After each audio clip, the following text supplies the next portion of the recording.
आज हम एग्जाम्पल पढ़ेंगे। हमारा कार्य ऊर्जा का जो चैप्टर चल रहा है उसमें एग्जाम्पल है, एक प्रत्यास्थ डोरी या रस्सी कह सकते हैं का एक सिरा एक स्थिर बिंदु से बंधा है तथा दूसरे सिरे पर एक मनुष्य जिसका भार W है लटका हुआ है। डोरी का एक सिरा स्थिर बिंदु से बंधा हुआ है ऊपर और दूसरे सिरे पर एक आदमी मनुष्य लटका हुआ है जिसका भार W है। रस्सी का प्रत्यास्थ मापांक NW, मनुष्य के भार का N टाइम्स। मनुष्य रस्सी पर चढ़ना प्रारंभ करता है। सिद्ध कीजिए कि जब वह स्थिर बिंदु पर पहुंचता है तब उसके द्वारा किया गया कार्य 2n+1 अपॉन 2n+2 गुणा मनुष्य द्वारा किया गया वह कार्य जो कि रस्सी के अप्रत्यास्थ होने की स्थिति में उसके द्वारा किया जाता है।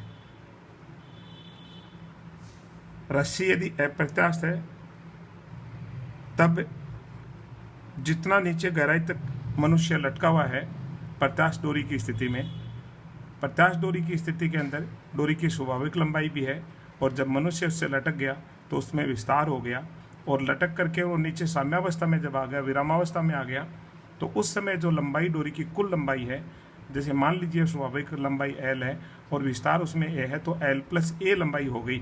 इस यदि ये L+A जो लंबाई है, ये डोरी इतनी डोरी अप्रत्यास्थ है तब मनुष्य उस पर चढ़ने में जो कार्य करता है बजाय उसके करा प्रत्यास्थ डोरी की स्थिति में जब वह ऊपर तक पहुंचने में किया गया कार्य है वह बाद वाला कार्य प्रत्यास्थ डोरी की स्थिति वाला कार्य कम होगा, क्योंकि उस स्थिति में कुछ तनाबल कार्य करेगा और कुछ मनुष्य कार्य करेगा और मिलकर के कार्य करेंगे, जो कि मनुष्य के द्वारा जब डोरी अप्रत्यास्थ होती है उस समय किए गए कार्य के बराबर होता है।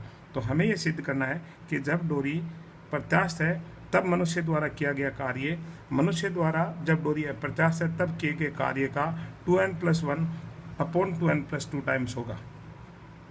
चलिए ज्ञात करते हैं हमें।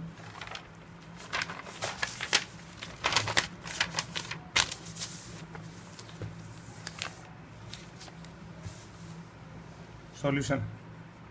माना रस्सी की वास्तविक लंबाई L है तथा जब मनुष्य रस्सी से नीचे वाले छोर पर लटकता है तब रस्सी में विस्तार A हो जाता है। जैसा कि चित्र में O जो स्थिर बिंदु इससे डोरी को लटकाई L लंबाई की स्वाभाविक लंबाई की डोरी है और जब मनुष्य लटक गया तब वह A विस्तार होकर के यहाँ पर आ गया और इस समय नीचे की तरफ W जो मनुष्य का भार है और ऊपर की तरफ तनाबल है, ये दोनों साम्यावस्था में हो गए, बराबर हो गए। ऐसी स्थिति के अंदर यहाँ स्थिर हो जाएगा, मनुष्य विरामावस्था में आ जाएगा। तो हमने ये विस्तार A माना है, तो यही लिखा है। माना रस्सी की स्वाभाविक लंबाई L है तथा जब मनुष्य रस्सी से के नीचे वाले छोर पर लटकता है तब रस्ते में विस्तार A हो जाता है। अब संतुलन की स्थिति या उसको विरामावस्था की स्थिति कहें तो उस समय रस्सी में तनाबल और बराबर मनुष्य का भार यानी mg जो कि W दे रखा है और ये किसके बराबर होगा, बराबर विस्तार एकांक लंबाई में डोरी की एकांक लंबाई में विस्तार यानी कुल विस्तार में स्वाभाविक लंबाई का भाग दे दिया और गुणा डोरी का प्रत्यास्थ मापांक, क्योंकि प्रत्यास्थ मापांक हमें दिया हुआ है वो NW है और ये जो mg है वो W दे रखा है, इसलिए W बराबर A/L गुणा NW। इससे W कैंसिल हो जाता है और जो डोरी में विस्तार है वास्तविक वह आ जाता है A बराबर L/N, जिसको हमने 1 नंबर समीकरण कह दिया। अब रस्सी की विस्तार सहित कुल लंबाई L+A हो गई। L स्वाभाविक लंबाई है और उसमें मनुष्य के लटकने पर A विस्तार हो जाता है, अतः कुल लंबाई A+L हो जाती है और A का हमने मान रख देते हैं L/N 1 से, तो ये जो कुल लंबाई है वह आ जाती है L/N गुणा N+1। यदि इस लंबाई की रस्सी अप्रत्यास्थ हो, अब ये इतनी यहाँ से लेकर के यहाँ तक की ये जो गहराई है O से लेकर के ये जो W है इसको A बिंदु कहते हैं अपन, तो O से A तक की जो कुल गहराई है इतनी यदि डोरी अप्रत्यास्थ होती है उस समय मनुष्य द्वारा ऊपर पहुंचने पर किया गया कार्य हम ज्ञात करते हैं। यदि इस लंबाई की रस्सी अप्रत्यास्थ हो तो मनुष्य द्वारा नीचे के बिंदु से स्थिर बिंदु तक जाने में उसके द्वारा किया गया कार्य बराबर mgh, mg मनुष्य का भार है और h ये ऊंचाई है, जिसको हमने कह दिया कि mg की जगह तो w दिया हुआ है और ये लंबाई या ऊंचाई जिसको कहें वो A+L है। इसलिए W गुणा ए प्लस एल।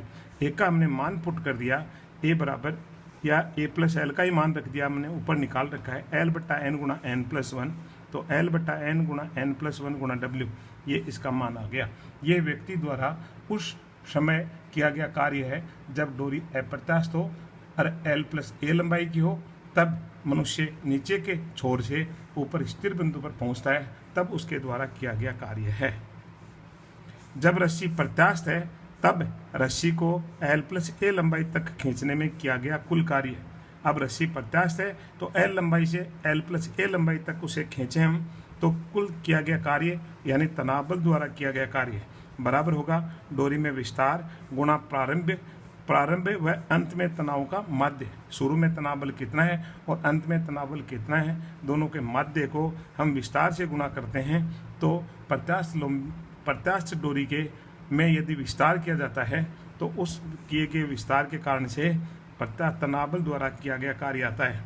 यहाँ विस्तार हमने ए किया है, प्रारंभ में तनाव बल 0 था और लास्ट में जो तनाव बल है वह टी जो है, ये तनाव बल बराबर शुरू में हमने लिख रखा है mg यानी W, तो तनाव बल कितना है, लास्ट में W है, दोनों का हमने एवरेज निकाल दिया, माध्य निकाला तो 0 प्लस W/2 लिख दिया, जो कि आया L बट्टा एन गुणा W/2। L बट्टा एन ए का मान भी पुट कर देते हैं, L बट्टा एन ए बराबर है 1 नंबर समीकरण से हमने ए का मान रख दिया L बट्टा एन और ये अंदर W/2 है, यानी LW/2n, इसे हमने 3 नंबर इक्वेशन कह दिया। अब आगे बढ़ते हैं। अतः मनुष्य द्वारा किया गया कार्य वास्तविक कार्य बराबर मनुष्य द्वारा डोरी के अप्रत्यास्थ होने पर मनुष्य द्वारा किया गया कार्य माइनस तनाव बल द्वारा किया गया कार्य। जब डोरी प्रत्यास्थ है उस समय जब मनुष्य ऊपर जाएगा तो तनाव बल करेगा कुछ काम और कुछ काम मनुष्य करेगा, और दोनों का टोटल जब डोरी अप्रत्यास्थ होती है तब मनुष्य द्वारा किए गए कार्य के बराबर होता है। अतः प्रत्यास्थ डोरी की स्थिति में मनुष्य द्वारा किया गया कार्य बराबर अप्रत्यास्थ डोरी की स्थिति में मनुष्य द्वारा किया गया कार्य माइनस तनाव बल द्वारा किया गया कार्य। दोनों हमने ऊपर निकाल रखे हैं। डोरी अप्रत्यास्थ होती है उस समय मनुष्य द्वारा किया गया कार्य हमने ऊपर निकाला है एल बट्टा, ये आया है 2 नंबर समीकरण में L बट्टा एन W इंटू W गुणा n प्लस 1, और तनाव बल द्वारा किया गया कार्य हमने 3 नंबर इक्वेशन में निकाला है LW/2n, तो इसमें से इसको घटा दिया। तो अब जब डोरी प्रत्यास्थ है उस समय मनुष्य द्वारा किया गया वास्तविक कार्य इसमें से इसको घटाने से प्राप्त हुआ, यानी यहाँ पर देखिए LW/2n ये हमने बाहर निकाल लिया गुणा में, तो LW बाहर आ गया, नीचे 2n लघुत्तम लेने के कारण से आ गया, 2 से मल्टीप्लाई हो जाएगा तो 2n+2 और -1, this is equal to LW/2n into 2n+1, 2n+2 में से घट गया 2n+1 आ गया। इसको हमने दोबारा इस तरह से लिखा कि ऊपर 2n+1 है, नीचे 2 इंटू n+1, 2 पहले से ही पढ़ा है, एक n+1 से नीचे गुणा कर दिया और अंश और हर में दोनों जगह गुणा कर दिया, ऊपर गुणा किया यहाँ है और नीचे हर में गुणा किया वो यहाँ पर है, और ये n पहले से ही पढ़ा था और 2 पहले से ही है, LW ऊपर है, इसको हमने इस रूप में जमा दिया। अब 2n+1 अपॉन 2n+2 अलग कर दिया हमने, और ये जो है गुणा में ये मनुष्य द्वारा डोरी के अप्रत्यास्थ होने पर किया गया कार्य है, इसलिए इसकी जगह हमने ये लिख दिया कि मनुष्य द्वारा डोरी के अप्रत्यास्थ होने पर किया गया कार्य, जो कि 2 नंबर समीकरण में हमने निकाला है।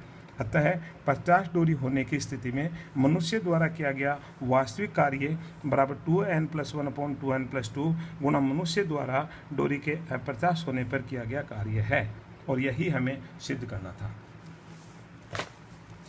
आगे बढ़ते हैं, थोड़ा आवेग के बारे में समझते हैं। कार्य, शक्ति, ऊर्जा 3 हमने पढ़ लिए हैं, थोड़ा आवेग के बारे में पढ़ेंगे। तो आवेग किसे कहेंगे? इम्पल्स, आवेगी बल। सामान्यतः हम पिंडों को संवेगी बलों द्वारा गतिमान करते हैं एवं इस प्रकार संवेग में परिवर्तन होता है। इस प्रकार की गति में बल की क्रियाशील करने वाला कारक पिंड से एक अल्प समय के लिए संपर्क में रहता है एवं बल का परिणाम अत्यधिक होता है।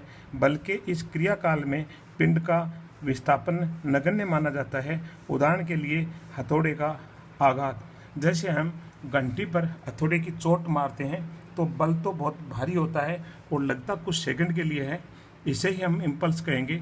इम्पल्सिव बल जो होते हैं उनके लिए यही होता है कि उस समय उसमें विस्थापन कम होता है और जो बल है वो उसका परिमाण कैसा होता है, अधिक होता है, और उसके द्वारा जो समय जो लिया गया है, क्रियाकाल जो होता है वो बहुत ही नगण्य होता है, कम होता है।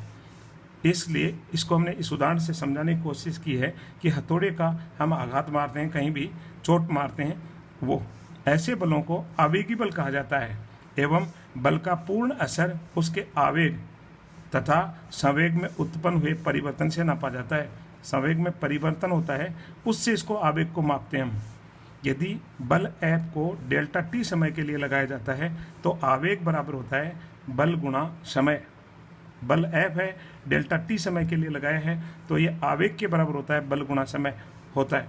यदि F को t1 से t2 समय तक लगाया जाए तो आवेग बराबर होता है t1 से t2, और इंटीग्रेशन कर लेते हैं, बल उस समय तक अचर रहना चाहिए, समान रहे, तो F इंटू dt, और इसका हमने इंटीग्रेशन किया तो F की जगह हमने लिखा dv/dt, वेग में परिवर्तन की दर। mf ये त्वरण हो गया, m द्रव्यमान हो गया, तो मास इंटू एक्सलेशन, और dt ये बल की जगह हमने लिखा। अब देखिए m तो कांस्टेंट है और dv रह गया, dt कैंसिल हो गया, तो v की लिमिट मान लीजिए t1 समय पर वेग v1 है और t2 समय पर वेग v2 हो जाता है, तो v की लिमिट v1 से v2 हो गई और m कांस्टेंट रह गया और dv बच गया। dv का इंटीग्रेशन v हो जाएगा, लिमिट पुट करेंगे v2 minus v1, m into v2 minus v1, और इसको हम दोनों खोलेंगे ब्रैकेट को तो आएगा m v2 minus m v1। m mass into ये वेलोसिटी संवेग होता है, तो बाद के संवेग में से प्रारंभिक संवेग को हमने घटा दिया, यानी ये संवेग में परिवर्तन आ गया। इसलिए आवेग जो होता है जिसको हम आई से लिखते हैं उसका मान होता है संवेग में परिवर्तन। आवेग बराबर होता है संवेग में परिवर्तन। ये किसी कण के लिए संवेग आवेग सिद्धांत कहलाता है। संवेग आवेग सिद्धांत, संवेग आवेग सिद्धांत किसको कहेंगे अपन? आवेग बराबर संवेग में परिवर्तन, इसे हम संवेग आवेग सिद्धांत कहते हैं। Thank you.